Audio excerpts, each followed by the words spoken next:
നിറത്തിന്റെ പേരിലുള്ള നിരന്തര അധിക്ഷേപത്തെ തുടർന്ന് നവവധു ജീവനൊടുക്കിയ സംഭവത്തിൽ ബന്ധുക്കൾ ഇന്ന് പുതിയ പരാതി നൽകും. ഭർത്താവിന്റെയും ഭർത്തൃ വീട്ടുകാരുടെയും മാനസിക പീഡനം ഉൾപ്പെടെ വ്യക്തമാക്കിക്കൊണ്ടുള്ളതാകും പരാതി. നവവധു ഷഹാനയുടെ ബന്ധുക്കളുടെ വിശദമായ മൊഴിയും കൊണ്ടോട്ടി പോലീസ് രേഖപ്പെടുത്തും. വിശദാംശങ്ങളുമായി റിയാസ് KMR ചേരുന്നു. റിയാസ്, ഇന്നലെയായിരുന്നു അതിദാരുണമായിട്ടുള്ള ഒരു സംഭവം നടക്കുന്നത്. നിറത്തിന്റെ പേരിലുള്ള നിരന്തര അധിക്ഷേപത്തെ തുടർന്നാണ് നവവധു ജീവനൊടുക്കിയത് എന്ന് പരാതി ലഭിച്ചിരിക്കുന്നു. വീട്ടുകാർ ഇന്ന് കൂടുതൽ പരാതി നൽകുമോ? വിവരങ്ങൾ എങ്ങനെയാണ്?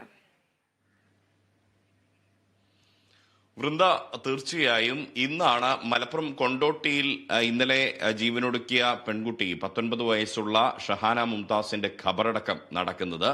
ഇന്നലെ തന്നെ കൊണ്ടോട്ടിയിൽ ഈ പെൺകുട്ടിയുടെ പോസ്റ്റ്മോർട്ടം അടക്കമുള്ള കാര്യങ്ങൾ മലപ്പുറത്ത് പൂർത്തീകരിച്ചിരുന്നു. ഇന്ന് ആ പോസ്റ്റ്മോർട്ടം നടപടികളെല്ലാം തന്നെ പൂർത്തീകരിച്ച് ഇന്നലെ തന്നെ മൃതദേഹം ബന്ധുക്കൾക്ക് വിട്ടു നൽകുകയും ചെയ്തു. ഇന്ന് രാവിലെ ഖബറടക്കം നടക്കുകയാണ്. ആ ഖബറടക്കത്തിന് ശേഷമായിരിക്കും ബന്ധുക്കൾ പുതിയ പരാതി നൽകുക. അതിൽ നേരത്തെ നിലവിൽ കൊണ്ടോട്ടി പോലീസ് ഇപ്പോൾ കേസ് രജിസ്റ്റർ ചെയ്തിരിക്കുന്നത് അസ്വാഭാവിക മരണത്തിനാണ്. സ്വാഭാവികമായും ആര് ജീവനൊടുക്കിയാലും അല്ലെങ്കിൽ മരണത്തിൽ എന്തെങ്കിലും ദുരൂഹത ഉണ്ടായിട്ടുണ്ടെങ്കിൽ ഈ അസ്വാഭാവിക മരണത്തിന് പോലീസ് കേസെടുക്കുന്നത് പതിവാണ്. ആ ഒരു കേസ് മാത്രമാണ് നിലവിലുള്ളത്. അതിനുമപ്പുറത്തേക്ക് ഈ ഷഹാനയുടെ കുടുംബം ആരോപിച്ചതുപോലെ ഭർത്താവ് അബ്ദുൽ വാഹിദിനും ഈ കുടുംബത്തിനുമെതിരെയുള്ള ഒരു ആരോപണം നിലനിൽക്കണമെങ്കിൽ പുതിയ പരാതി അനിവാര്യമാണ്.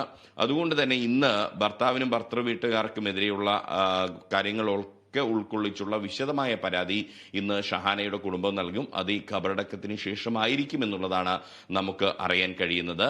മറ്റൊന്ന്, ഇന്ന് ഈ ഷഹാനയുടെ ബന്ധുക്കളുടെ വിശദമായ മൊഴി പോലീസ് രേഖപ്പെടുത്തും. നിലവിൽ ഈ കൊണ്ടോട്ടിയിലെ ഗ്രേഡ് SI ആണ് ഈ കേസ് അന്വേഷിക്കുന്നത്. ആ മൊഴിയുടെ അടിസ്ഥാനത്തിൽ കൂടിയായിരിക്കും. കാരണം ഇന്ന് ഷഹാനയുടെ ബന്ധുക്കൾ കൊണ്ടോട്ടി പോലീസ് സ്റ്റേഷനിൽ ഹാജരായി നൽകുന്ന പുതിയ മൊഴിയുടെ അടിസ്ഥാനത്തിലായിരിക്കും കേസ് കൂടുതൽ ഗൗരവകരമായ ഉയർന്ന തലത്തിലുള്ള ഉദ്യോഗസ്ഥൻ അന്വേഷിക്കണമോ വേണ്ടിയോ എന്നുള്ള കാര്യമെല്ലാം തന്നെ പോലീസ് പരിഗണിക്കുക. 2024 മെയ് 27 ഷഹാനയും വാഹിദും തമ്മിലുള്ള വിവാഹം നടന്നത്. അവർ 20 ദിവസം മാത്രമാണ് അവർ അതിനുശേഷം ഒരുമിച്ച് കഴിഞ്ഞത്.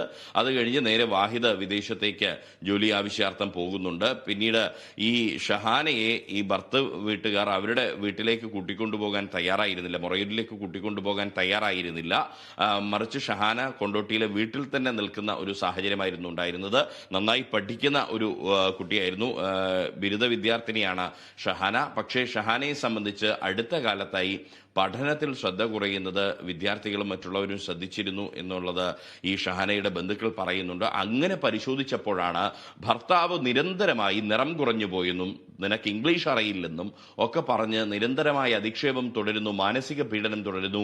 ഭർത്തൃ വീട്ടുകാരും പ്രത്യേകിച്ച് ഭർത്താവിന്റെ മാതാപിതാക്കളും ഇത്തരത്തിൽ തന്നോട് പെരുമാറുന്നു എന്ന ഒരു കാര്യം ഷഹാന വെളിപ്പെടുത്തുന്നതായി ഈ ഷഹാനയുടെ ബന്ധുക്കൾ പറയുന്നത്. അങ്ങനെ മാനസികമായി തകർന്ന് നിൽക്കുന്ന ഒരു വേളയിലാണ് ഇന്നലെ രാവിലെ 9:30-നും 10:30-നും ഇടയിലുള്ള സമയത്ത് വീട്ടിലെ കിടപ്പുമുറിയിൽ ഷഹാനയെ തൂങ്ങി മരിച്ച നിലയിൽ കാണപ്പെടുന്ന ഒരു സാഹചര്യമുണ്ടായത്. അതിൽ അന്വേഷണം ശക്തമാക്കാൻ തന്നെയാണ് കൊണ്ടോട്ടി പോലീസിന്റെ തീരുമാനം. വൃന്ദ, റിയാസത്തോടൊപ്പം ഷഹാനയുടെ സംസ്കാര ചടങ്ങുകൾ എപ്പോഴാണ്? വിവരങ്ങൾ. ഷഹാനയുടെ ഖബറടക്കം ഇന്ന് രാവിലെയാണ് നടക്കുക. കൊണ്ടോട്ടി തന്നെയുള്ള ഇവരുടെ പള്ളി ഖബർസ്ഥാനിലാണ് ഇന്ന് രാവിലെ ഈ ഖബറടക്കം നടക്കുക. ഇന്നലെ തന്നെ പോസ്റ്റ്മോർട്ടം നടപടികൾ ഉൾപ്പെടെ പൂർത്തിയാക്കി ബന്ധുക്കൾക്ക് മൃതദേഹം നൽകുകയും ചെയ്തിരുന്നു. ഈ ഖബറടക്കമൊക്കെ കഴിഞ്ഞതിന് ശേഷമായിരിക്കും രാവിലെ ബന്ധുക്കൾ എന്തായാലും ഈ മൃതദേഹം ഖബറടക്കുന്നതിൻ്റെയും മറ്റും തിരക്കുകളിലായിരിക്കും. അത് കഴിഞ്ഞതിന് ശേഷമാണ് പുതിയ പരാതിയുമായി ബന്ധുക്കൾ പോലീസിനെ സമീപിക്കുക എന്നുള്ളതാണ് നമുക്കറിയാൻ കഴിയുന്നത്. വൃന്ദ, ശരി റിയാസ്.